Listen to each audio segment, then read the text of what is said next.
ऊंट के प्रश्न। एक दिन की बात है। एक ऊंट और उसका बच्चा बातें कर रहे थे। बातों बातों में ऊंट के बच्चे ने उससे पूछा, पिताजी, बहुत दिनों से कुछ बातें सोच रहा हूँ, क्या मैं आपसे उनके बारे में पूछ सकता हूँ? ऊंट बोला, हाँ हाँ बेटा, जरूर पूछो बेटा, मुझसे बन पड़ेगा तो मैं जवाब जरूर दूंगा। हम ऊँटों के पीठ पर कुबड़ क्यों होता है पिताजी? ऊँट के बच्चे ने पूछा। ऊँट बोला, बेटा, हम रेगिस्तान में रहने वाले जीव हैं। हमारे पीठ में कुबड़ इसलिए है ताकि हम इनमें पानी जमा करके रख सकें। इससे हम कई कई दिनों तक बिना पानी के रह सकते हैं।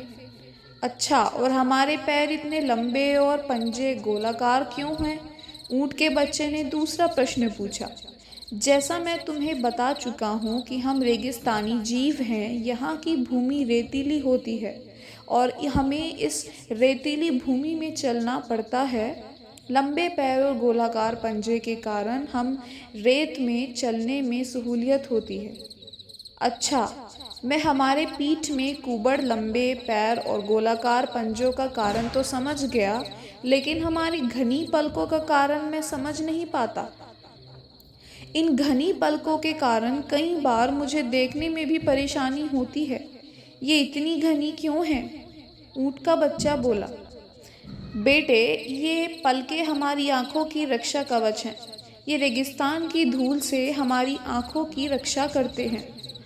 अब मैं समझ गया कि हमारी ऊँट में कुबड़ पानी जमा करने के लिए होता है, लंबे पैर और गोलाकार पंजे रेतीली भूमि पर आसानी से चलने और घनी पलकें धूल से आंखों की रक्षा करने के लिए हैं। ऐसे में हमें तो रेगिस्तान में होना चाहिए।